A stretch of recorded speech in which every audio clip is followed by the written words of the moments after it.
Greetings, welcome to all of our webcast participants from around the world today. I'm Doug Kennedy with Kennedy Training Network, ready to kick off another great year, which will be our 4th year in a row of doing these monthly KTN webcasts.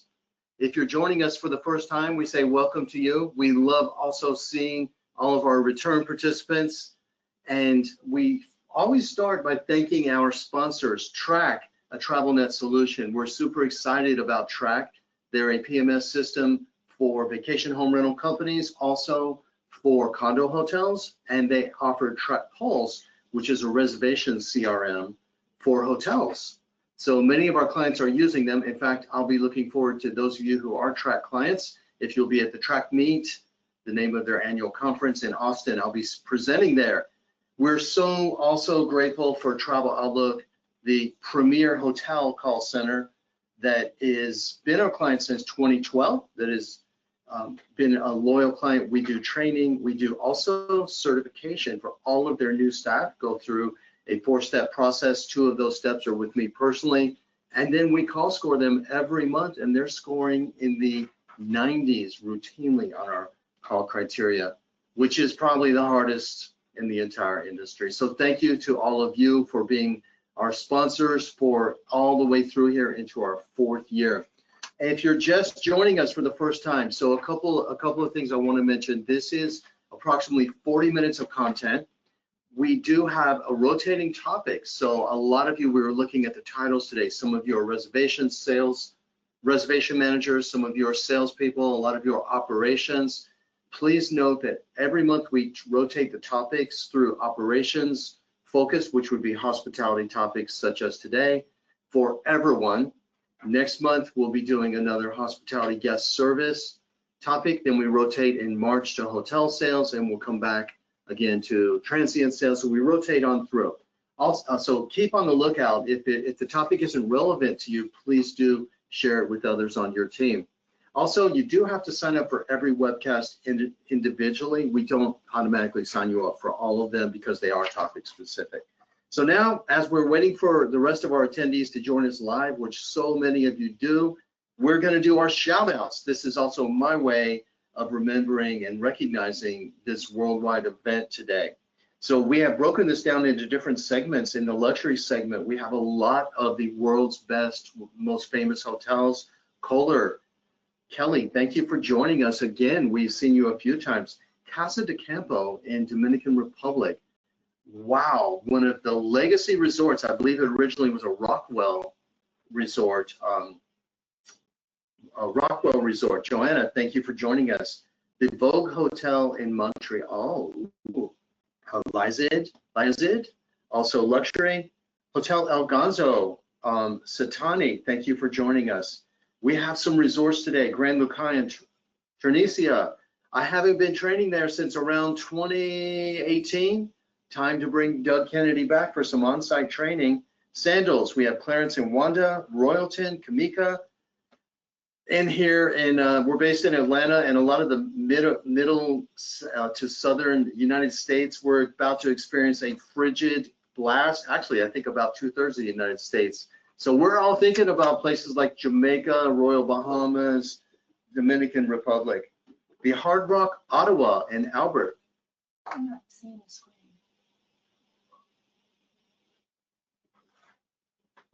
The screen, it's not on. They're not showing on the video. On the button. Okay, thank you. And yours, see. Sorry, we're maybe having some technical difficulties here, but just checking. Okay, so again here, checking back to our resorts, Grand Lucayan, Turnecia, the Hard Rock Ottawa, Northern Lights Fishing Resort up in Minnesota. I would love to come and visit you, but quite honestly, I don't think I'd like to come right now because it is a little cold up that way. Management companies, we have Toffer Hotels and Resorts, Abisai, thank you for joining us. Please come back for our reservation topics. TBC Hotels, Julia, appreciate you being here. Pure Hotels out of Norway, Michelle. Wagner Hotels, we actually have the president of Wagner Hotels. Looks like you're mostly in the Northeast US. Trek Leisure, another VP and another Julia. Albergator Pro, Georgiana, I would love to come back out and speak at your conference. Maybe this year will be the year to have me back. It's been a few years. Limited Service Hotels, shout out to you. Thank you for joining us today. I know you want to be the best at what you can do. The Holiday Inn Express in Ottawa. The Einhorn Collaborative, Christine, interesting. Thank you for signing up. I hope it brings value.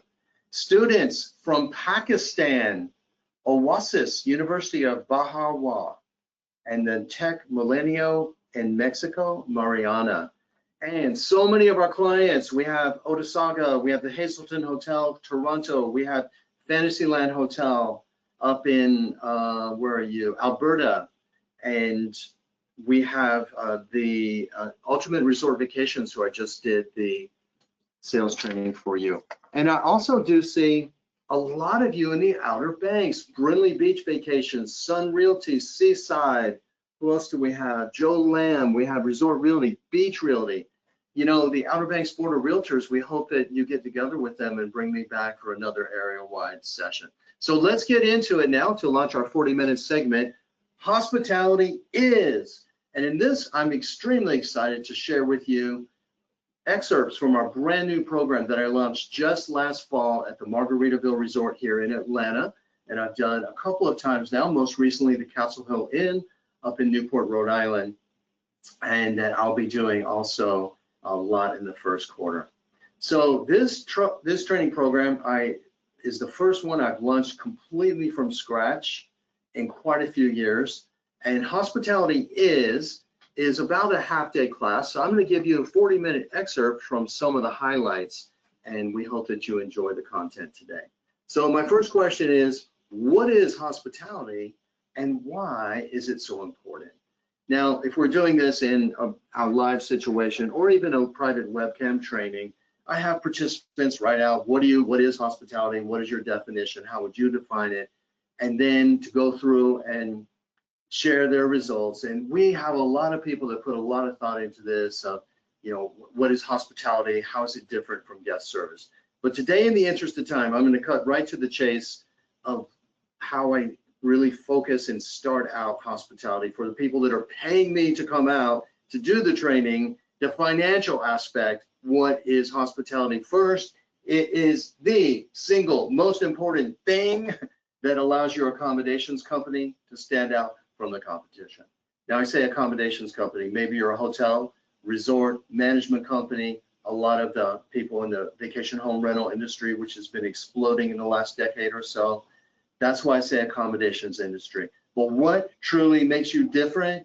It is hospitality. If you're looking to create guest loyalty, return business, more direct bookings, it is your key. Now I have a question I'm going to ask you. The color may change here when I flash this next slide, I noticed. But I do this little demonstration in my on-site training classes. I want to share it with you today. What do you see when you see this picture? And a lot of you are saying, Doug, something's wrong with your screen. It's not showing. It's a blank screen. Well, what you're actually seeing is something that everyone in every accommodation around the world, in literally millions of guest rooms, sees every night. It is every guest room everywhere. Because when you turn the lights off, they all look the same. Now, I say that jokingly, hopefully to make you smile. But I want you to think about the amount of time that a guest actually spends in their room while they're traveling, okay? And the most of the time they spend there, they're sleeping, okay?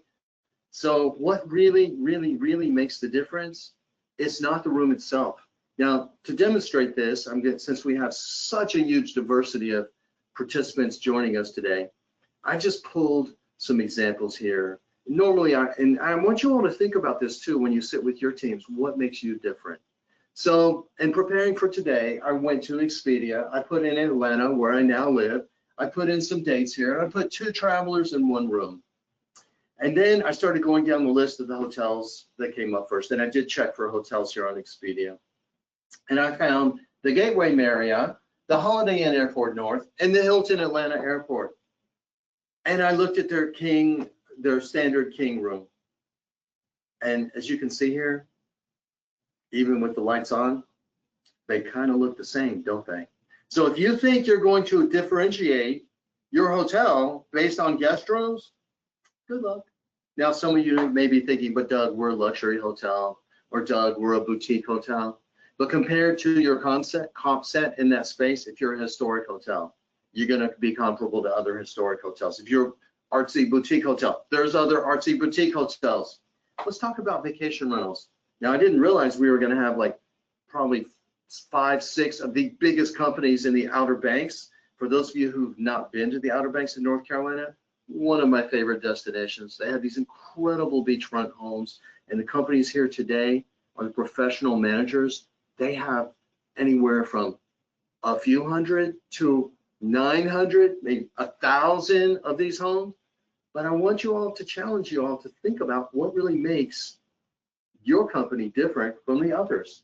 So I went to VRBO, Vacation Rental by Owner, formerly known as, but now known simply as Vrbo.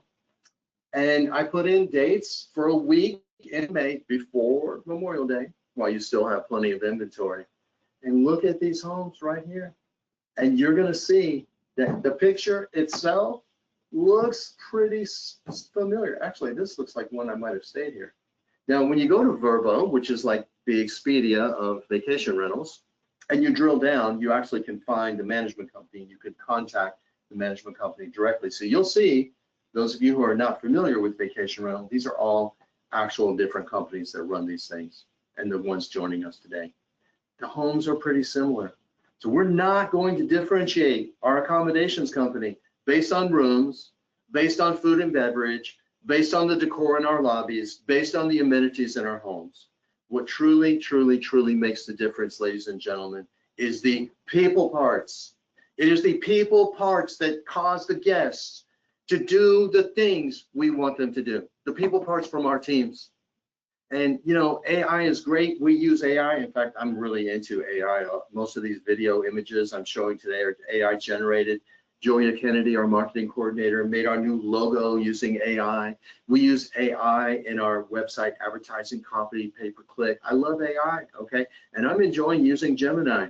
But AI-powered customer service is not going to differentiate your company, regardless of what the tech people are telling you. Wouldn't you want to talk to your guests, especially when they have a challenge, a question, and they're upset? Let's use AI to facilitate the easy questions, so our teams are available to talk to the guests when they need us the most.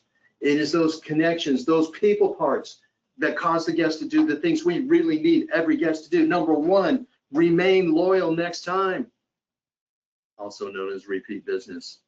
That's the best business you can get, the guests who come back again and again and again. Number two, give us word of mouth advertising. Now, some of you are thinking, Doug, man, you're getting up there. You've been doing this a long time. I saw your training 10, 20 years ago. You talk about the same old thing. Word of mouth is not that important anymore, Doug. Don't you know? There's pay-per-click, there's organic search. Now there's generative AI to search. Yeah, well, guess what? I got some news for you, ladies and gentlemen. Guest hospitality experience provided by our people result in positive guest reviews. Now, some of you are thinking, oh, that's not that important anymore. Well, guess what? I have some good data for you. If you've been with me on other webcasts, you may have seen me share this already.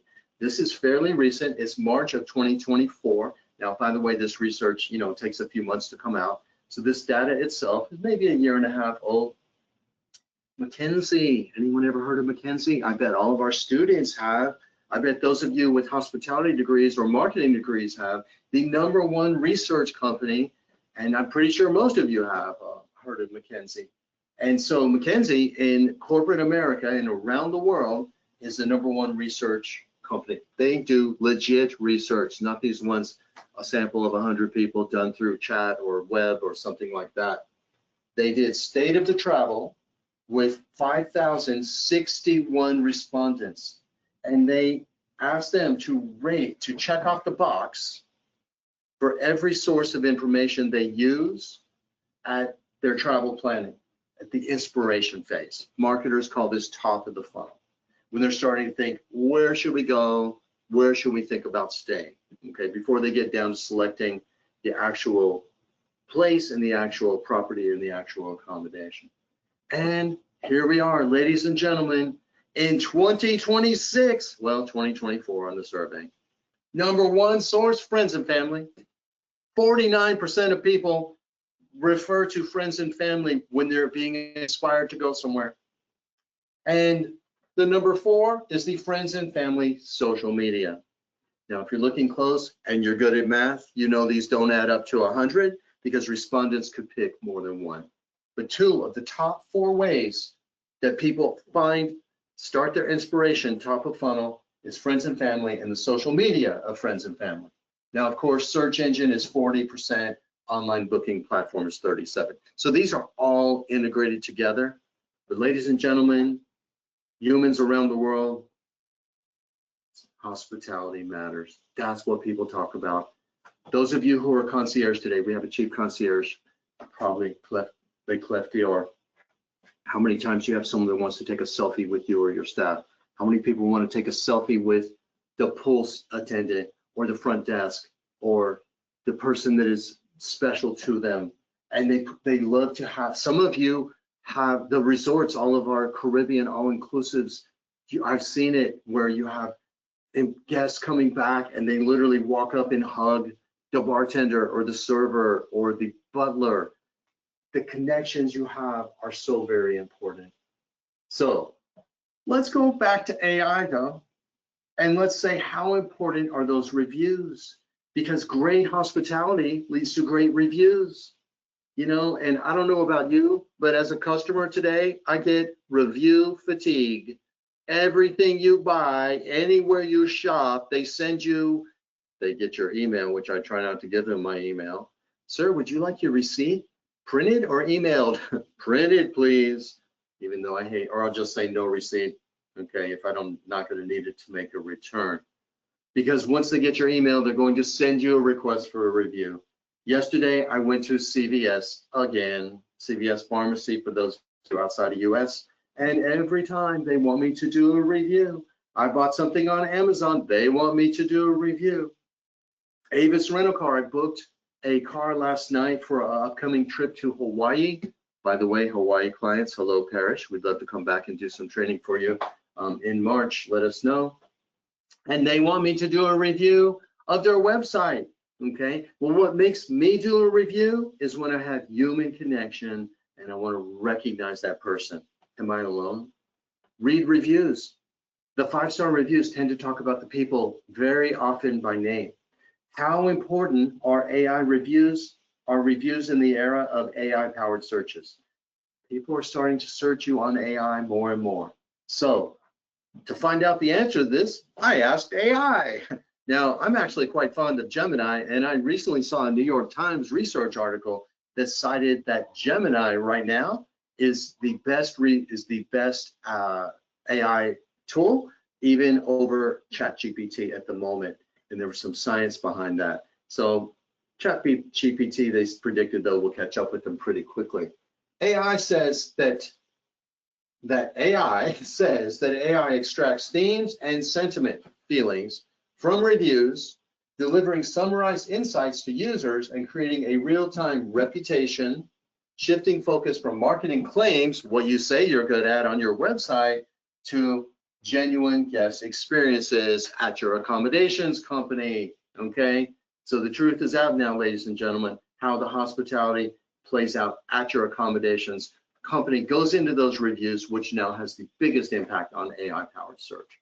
So guest reviews, now this is according to HFTP, which is Hospitality Financial and Technology Professionals Association, the group that runs HITECH, the biggest conference in the entire hospitality, lodging side of hospitality worldwide. It's every year in June. And the HFTP article, recent article says guest reviews provide the granular contextual data that AI systems crave. Now, some of you are thinking, Doug, you know, I don't buy all that AI stuff. I don't think people are actually going to AI. Let me tell you, we got a wake-up call this January. Fortunately, Julia and our marketing partners created a website, our new website from last summer, that is designed for AI searches. And we got a real wake-up call this year because so far this year I've had 3 inquiries where, I always ask people, or our team asks them, how'd you hear about us? They found us on various AIs, Copilot and ChatGPT so far. So it's happening for us. I'm sure it's happening for you. You have a lot more contacts that you deal with. We, being a professional company, have fewer clients than a hotel or a rental company might.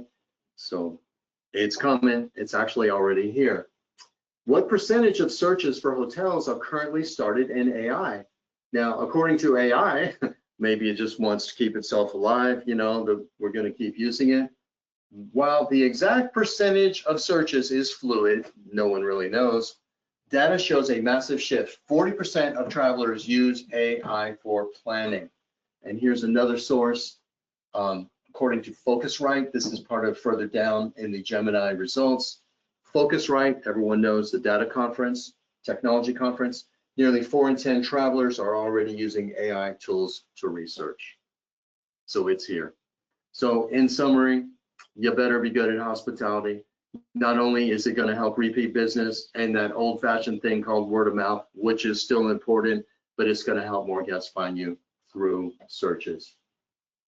It will help you increase your Net Promoter Score. Now, hospitality, I believe, or the lack of hospitality, has the biggest impact on Net Promoter Scores. If you don't know what a Net Promoter Score is, just ask AI. It's the difference between those who rate you 9 and 10 and the percentage of those who rate you, the promoters, those who rate you as detractors, who are 0 to 6.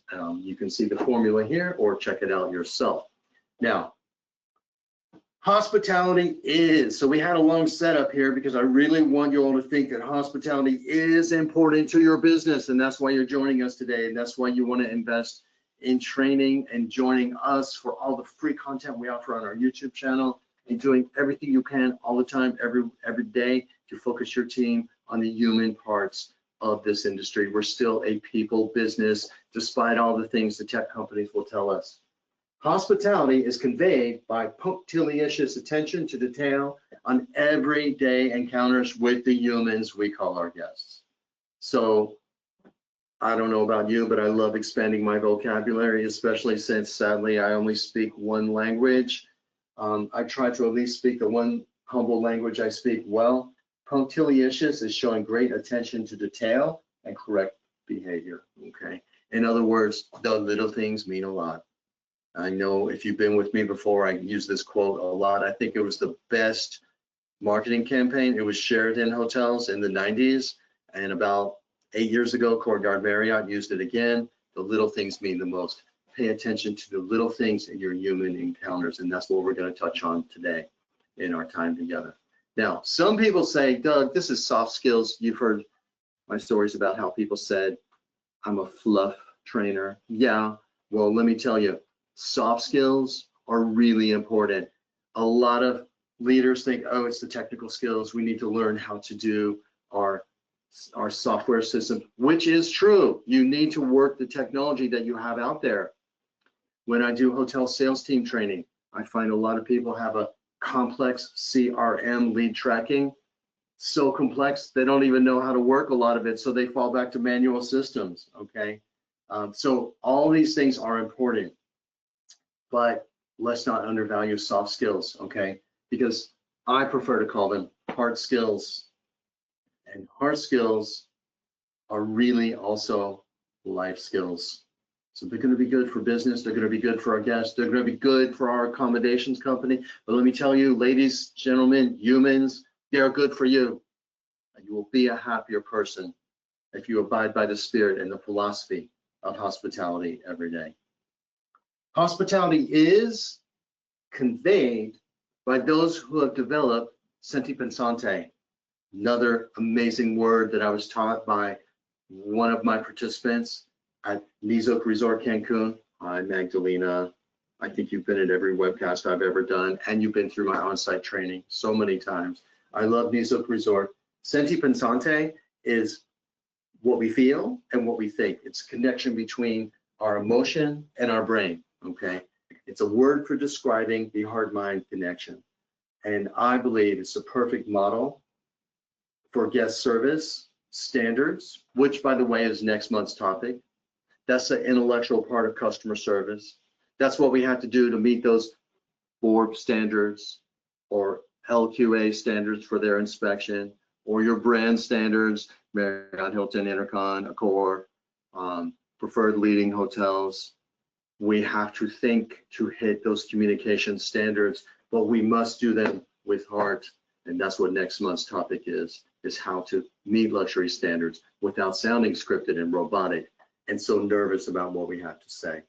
It is a heart-mind connection that is foundational for real, authentic hotel, accommodations industry, hospitality. And so we move on to the core theme of my new class, hospitality is, and I tell you, my participants today, hospitality is a shared vibe that makes people feel good. And the word vibe, a lot of people take unseriously. The word vibe has got a lot of disrespect. You know, the word vibe may be one of the most popular words in the vernacular of our younger generations today. Like, hey, want to vibe? Or I caught his vibe, I caught her vibe. We used to say energy. Oh, he has such good energy. I love his energy, her energy. Well, the word today is vibe, okay? And people take this unseriously. They think it's a possibly imaginary, you know, aspect of nonverbal communications in the impersonal space. But ladies and gentlemen, I am here to tell you today, vibes are a real thing. They are real and they are measurable. Now, thankfully, due to the fields of psychology and medicine actually converging, there's now becoming a focus. A lot of this isn't driven by the wellness industry and the wellness focus that we have in our society today. Long overdue, sorely needed in today's disconnected, sometimes dysfunctional communities. Vibes are actually real. Now, again, you've heard me talk about this for many webcasts. Many of you have been to my on-site trainings. I love to talk about the HeartMath research, okay? The HeartMath Institute, you can find this research, just do HeartMath Institute research on electromagnetic field of the heart, or vibe, okay? And you will get this research right here. This is actually there. Give credit to them for this actual meme. So they, and I've talked about this part for a while now, the magnetic field produced by the heart is 100 times greater in strength than the magnetic field produced by the brain. It is our heart that pushes out an electromagnetic field up to 3 feet away, okay? Now, again, that's nothing new. If you've ever had an EKG test, or if you have an Apple or Android smartwatch, you can see your electromagnetic field of your heart playing out. But what I found in researching hospitality is that they actually call this entrainment. What they say is that the field of your vibe, of your electromagnetic field of your heart, I'm calling it a vibe, not them, the field can interact with other people's energy fields, potentially influencing their heart rhythms and their emotional states through a process called emotional entrainment. So there's actually a scientific word for it now. The impact. This research suggests that a person's emotional state can create energetic environment that can affect those nearby, highlighting the potential for positive emotions to promote a more harmonious environment, or the opposite. Now, if you've worked with people, which I think everybody on my participant list today, you're either working with people now or you've evolved up the scale and you're now managing people who work directly with people all day long. And then you're still working with people, okay? And if you work remote, you're meeting those people by Teams, but you still feel the vibe through a Teams meeting. You still feel the vibe through a phone call. In fact, you feel the vibe through an email, because vibes are real. But you especially feel it when you're facing someone across a desk, a bar, a table, a counter, or a lobby, or a check-in office, or when you go to knock on their door to repair, fix, or maintain, or re-clean, recheck something. You feel the vibe. We know that some vibes are so positive and so strong from our guests. They lift everyone up. We know other guests literally suck the energy. They're like the black hole in the universe where stars go to die. People have vibes. We all know this anecdotally. We don't take it seriously enough. Vibes are a real thing. And in hospitality I'm trying to get us to think about how we power up our vibe. These are the highlights today. I give you everything you need for your own self-study, but I'm loving teaching this class because it is such a deep dive into what we need to do to be better hospitality providers, co-workers, and happier humans, even outside of work. So think about your vibe. Additional research, Dr. Martha Welch. This woman is a very well-known expert, particularly in the field of pediatric medicine.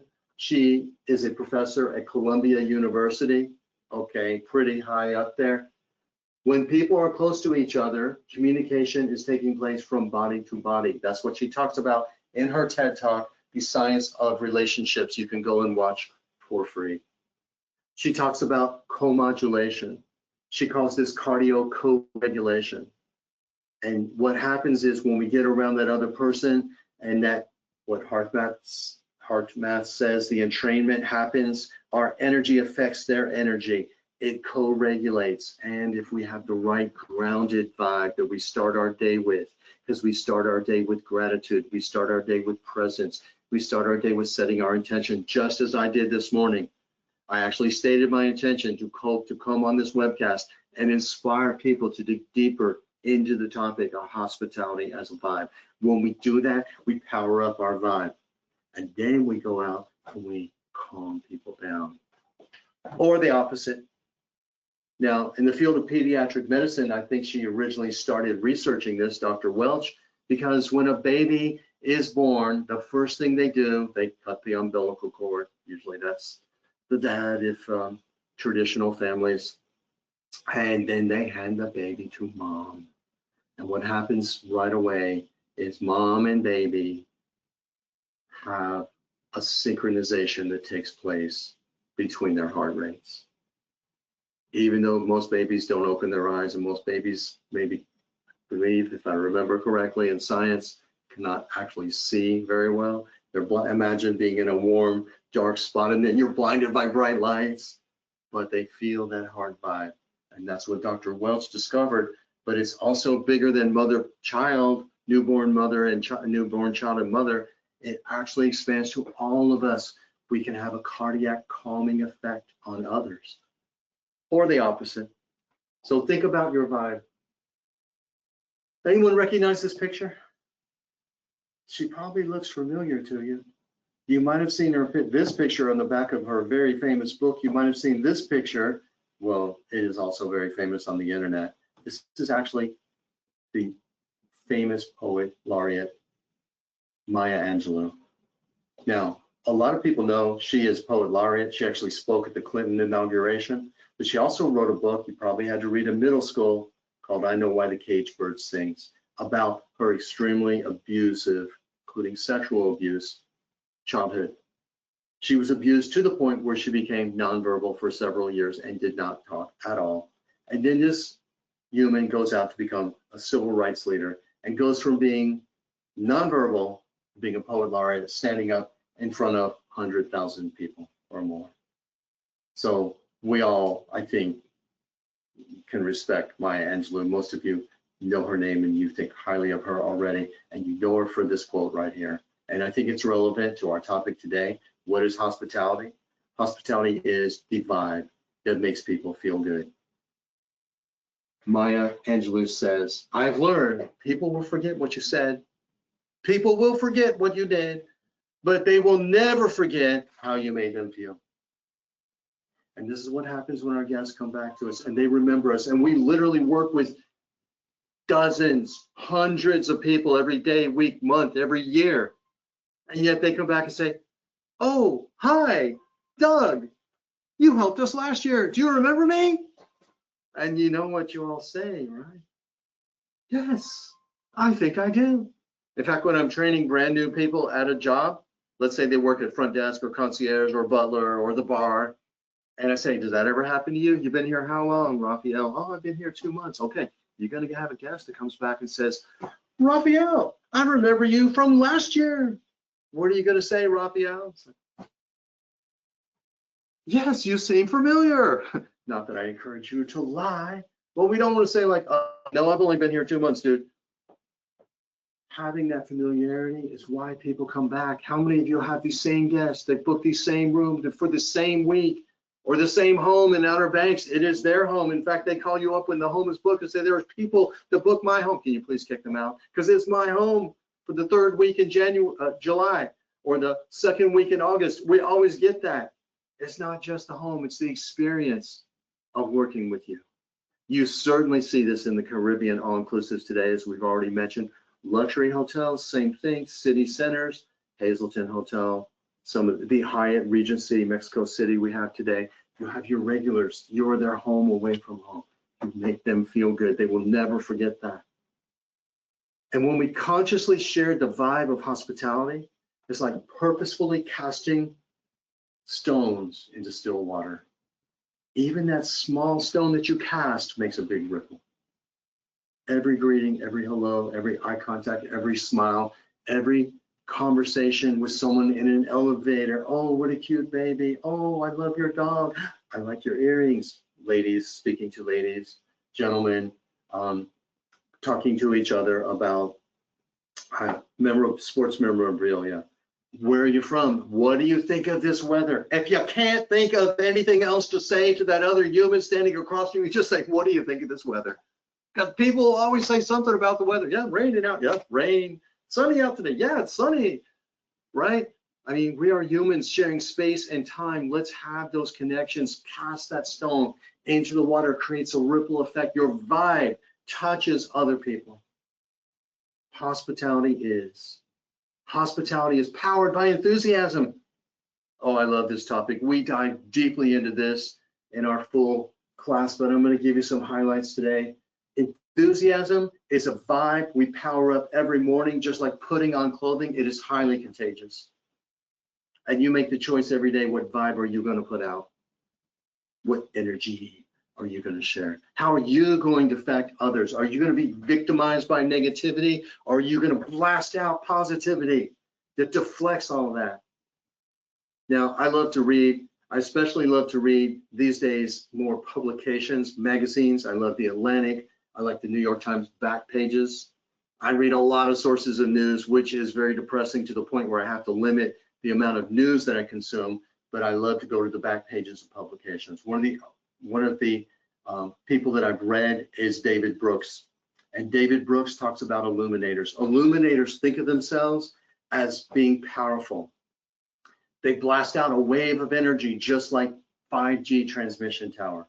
It's one of the analogies I've used for a few years now. Imagine yourself as emitting those positive energies. David Brooks, one of the best books that I read in developing this class, Hospitality is this one right here, How to Truly Know a Person, the art of seeing deeply and being deeply seen. Now, you can also find this if you Google it, also TED Talks and other articles you can read for free without subscribing or without buying the book, but I highly recommend this book. In this book, David Brooks, and by the way, he's a New York Times columnist, I forgot to mention that. He talks about illuminators and diminishers.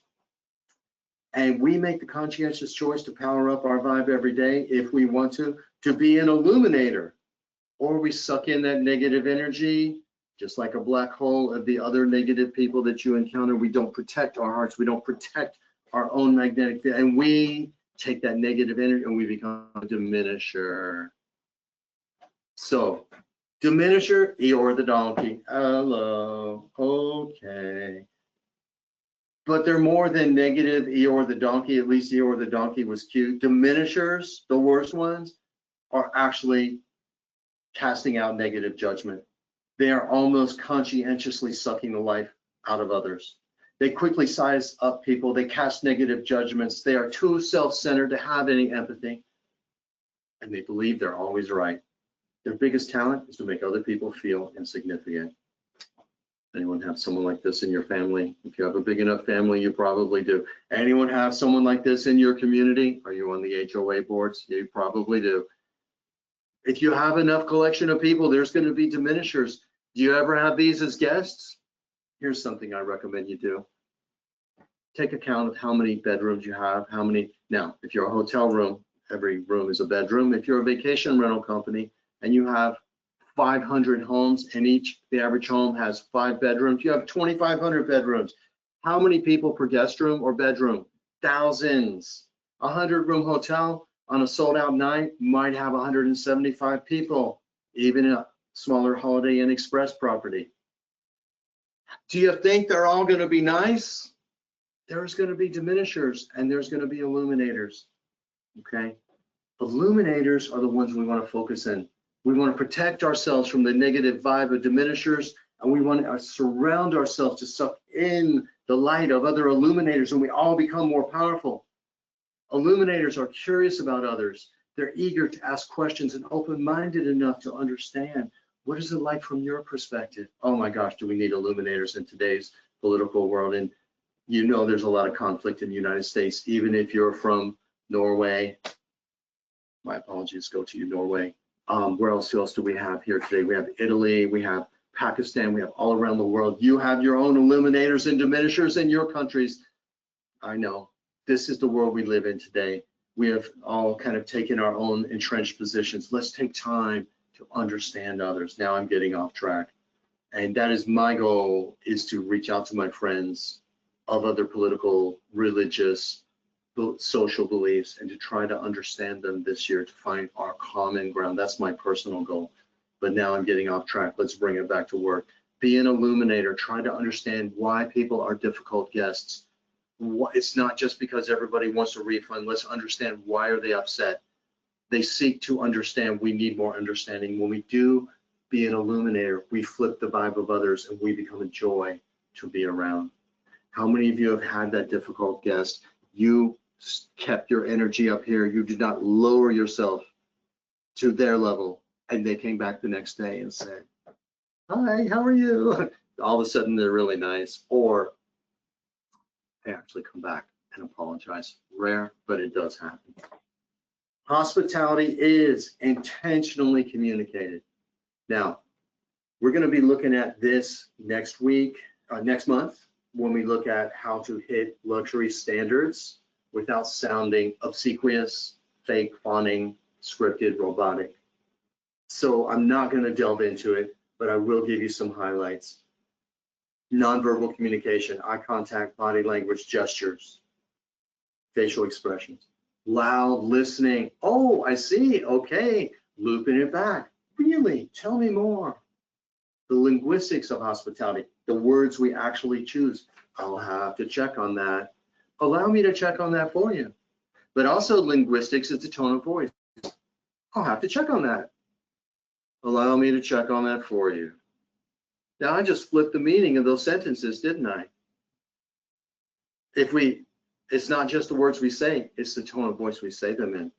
When we write emails with text, in-app message. What is an in-app message? That's when you respond to someone in Expedia, Booking, Vrbo, Airbnb. You're writing perhaps back in an email, but it's coming back to them in-app. Hospitality is diminished by cynicism, and grown by empathy. Cynicism is a powerful force in our world, in our work world, in our work life, in our personal lives. Cynicism, once it enters our psyche, it grows faster than the kudzu weed takes over the canopy, the tree canopy in a forest. We in the United States, Southeast United States, how often do you see this when you drive down the interstate? We have a little bit here on our land in Atlanta, Georgia, where I now live, in a 3,500 square foot log cabin style home on 14 acres. There's a little bit of kudzu growing at the edge of my property. When it comes back this spring, I'm gonna be out there doing my best with the hoe to fight it. It may be a tough fight and that kudzu may win, but I'm gonna fight all the way. And I hope we have that same attitude when you encounter the negative vibe.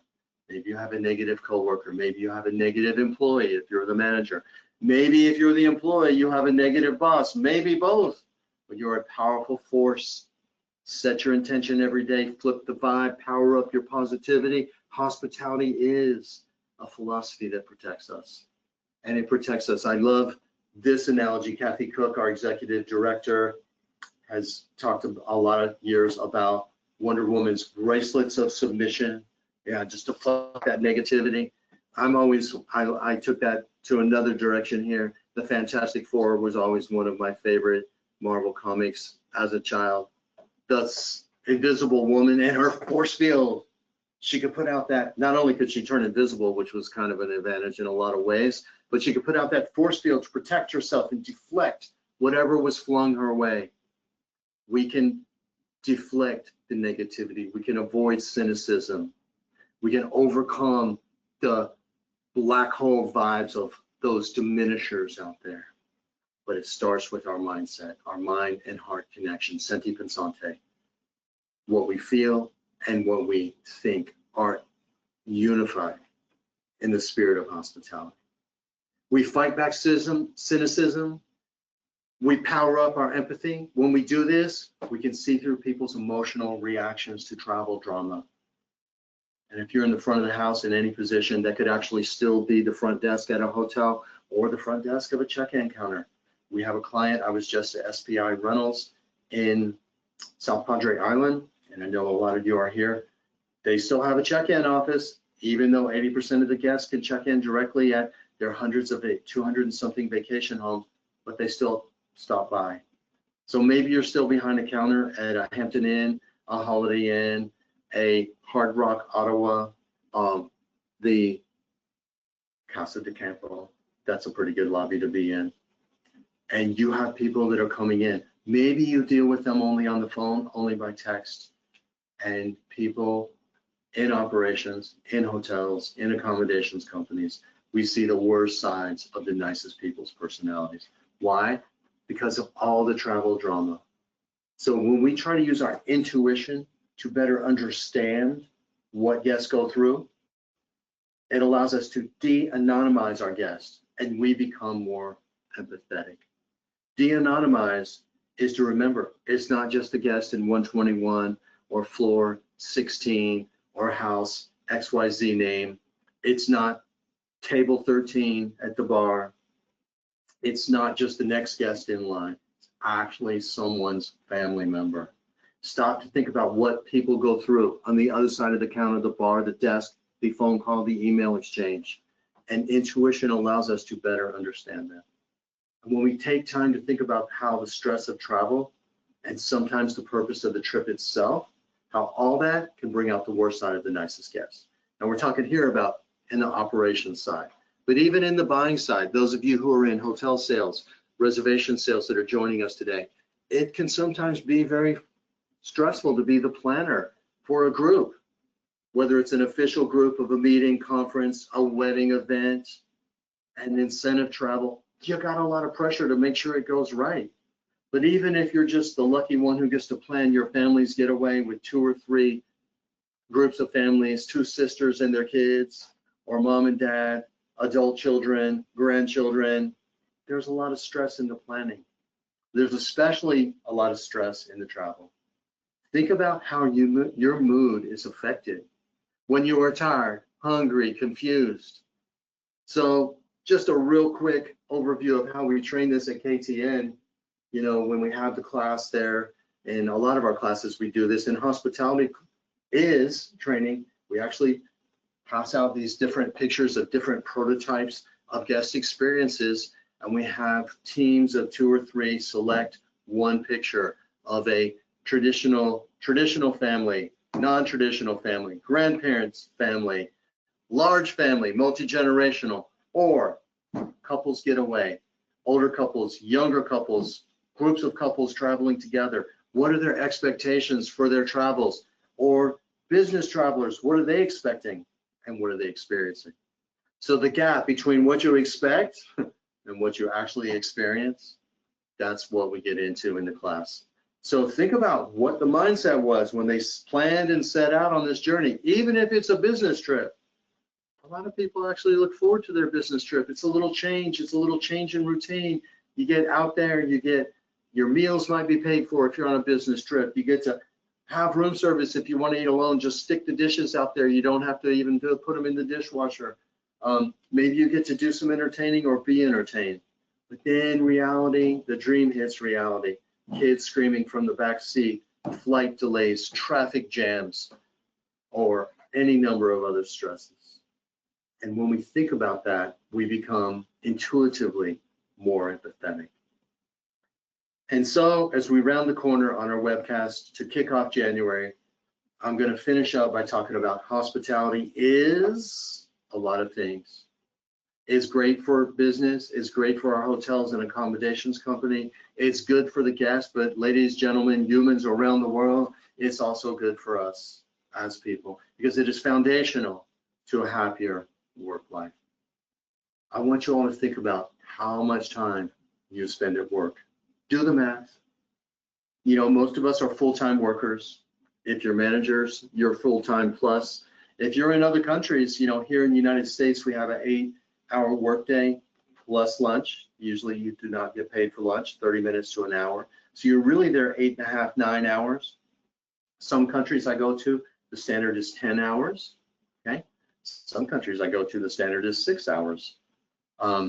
But more often 8 hours, 8.5 hours. There's 24 hours in a day. You're spending 8.5, 9 hours at work, longer if you're a manager. And you're probably sleeping around 8 hours. That's 1/3 of your waking life, you're at work. And then you factor in commute time. Yeah, how long is your commute? Multiply it times 2 either way. Maybe your commute is 20 minutes on a good day, but some days there's traffic accidents or weather delays. And you think about how much time we spend at work, then I want you to think about how many more years will you be working? I always like to tease my younger people. I start off by saying, oh, isn't it nice to be young? You have your whole life ahead of you and your future is in your hands, but how many more years you gotta work? That's one nice thing about being older, okay? The maximum Social Security date in the United States here is now on my radar screen. Not that I'm gonna stop because I intend to do what I do as long as I do, as long as you'll have me. But I'm towards the tail end of this career, whereas many of you are just starting out in your 20s. Think about how long you're gonna be working. I'm not trying to make you feel or think like this body language is saying. I want you all to think about, might as well make it the best of it. Now, people that are more in my age range, you're looking at your last 5, 10, 15 years of your work life. Start to think about, what would you do if you didn't work? Okay, well, if you have a lot of hobbies, you have a lot of things to do, maybe you're gonna check that box and take early Social Security. Maybe you have a pension, maybe you saved better than I did, raising a lot of kids and owning businesses with ups and downs. But what would you do if you didn't work? Maybe you have a plan, but hopefully your plan is going to involve community involvement, volunteering, getting involved with your church, temple, mosque, getting out there, being connected. If you read the Harvard Happiness Study, check it out. Harvard Happiness Study, where they followed groups, originally men, later men and women from the 1930s, all the way through to their next generation and the generation after. They find out when people get to that last decade or two, the 80s or 90s of life, ideally, the people that are the happiest are not the ones with the money, the fortune, and the fame. The people that are the happiest, the ones that are still involved with their community, the ones that have the largest sense of meaning. My hero is the national park worker who worked till age 102, and she passed away at age 104. She started off as a volunteer at the National Park Service in California, and then later she became their oldest employee. I think she stopped working 2 years, and then she passed away late 2025. So hospitality is the path to being a happier human at work and at home. And unless you win the lottery, and I actually asked Gemini what the odds were, it's 1 in 300 million to win a major jackpot, okay? So good luck, buy one ticket. 1 in 300 million is not really, in reality, 1 in 150 million buying 2 tickets, or 1 in 75 million buying 3 tickets is not that much greater. Okay, you're still more likely to get hit by lightning in the parking lot after you bought that lottery ticket walking back to your vehicle. So don't count on that. You're probably going to have to work. Why not make the best of it? And when you come to work every day, you have a choice to be the igniter. Okay, now that is not the ignition of fires. We think about, oh, putting the fire out. That is lighting the fire. That's what this image is purporting to show in my mind.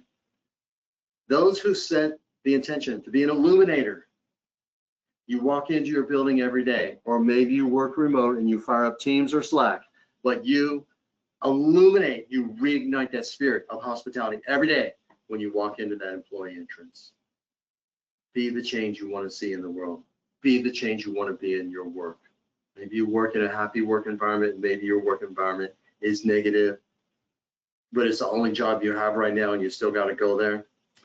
Probably not if you signed up for this class. Most of the companies that sign up for our training are already doing the best. They want to pay their staff to sit through this. But we've all had a job like that.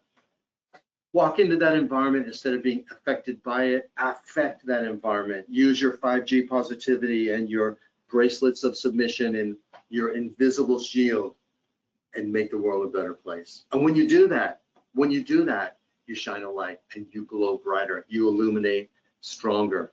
And when you share your hospitality vibe, it's like shining a flashlight into a mirror in a dark room.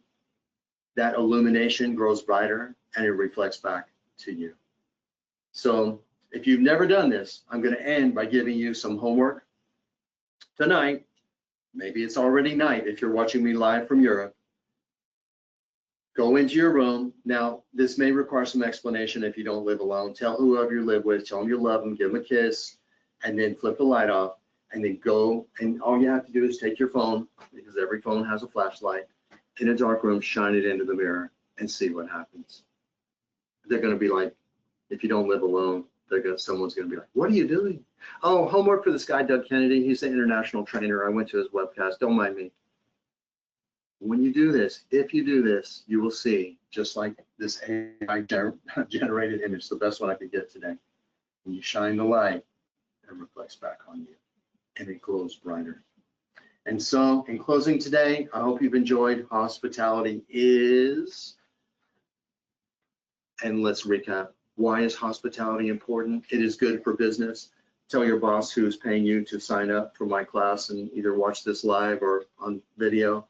It's good for business. Hopefully you learn something. It's good for your guests. You're going to meet nicer people that are going to do the 2-3 things we wanted to come back to do. Come back next time. Tell others good things about us through word of mouth, and do a review that powers AI. But it's also good for your career.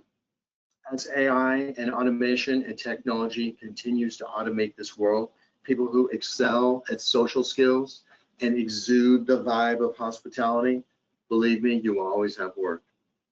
There's not a lot of people teaching these skills anymore. And it's also good for you. Because if you live in the spirit of hospitality, your path will go onward and upward every day. So I hope you've enjoyed our time together. Oh, we're right at the 1 hour mark. Perfect. Thank you again to our sponsors, Track, a TravelNet solution, Travel Outlook, the premier call center. Please make note that once again, to sign up for our other topics. If they're not relevant to you, please pass them on to your coworkers. We want to continue to expand this. We have how to meet luxury inspection standards without sounding scripted, robotic, and disingenuous. And then in March, we return to hotel sales, 5 crucial things hotel group and event salespeople can do with every inbound lead. If you're in vacation rental, this helps you with acquiring new ownership as well. We have all of our webcasts are now on YouTube and Spotify if you prefer to listen. And then we also include Kate's video training tip of the month, when she has a very good one that she did this month for January that just went out on Too Many Choices. Please keep us in mind for on-site training, private webcam training, conference speaking, mystery shopping, and call scoring. Thank you again for joining us. We're very grateful to each and every one of you. We do look at the attendance list, every name, every company, every week. Thank you for being a part of our regulars. We hope we've given value for your time with me today.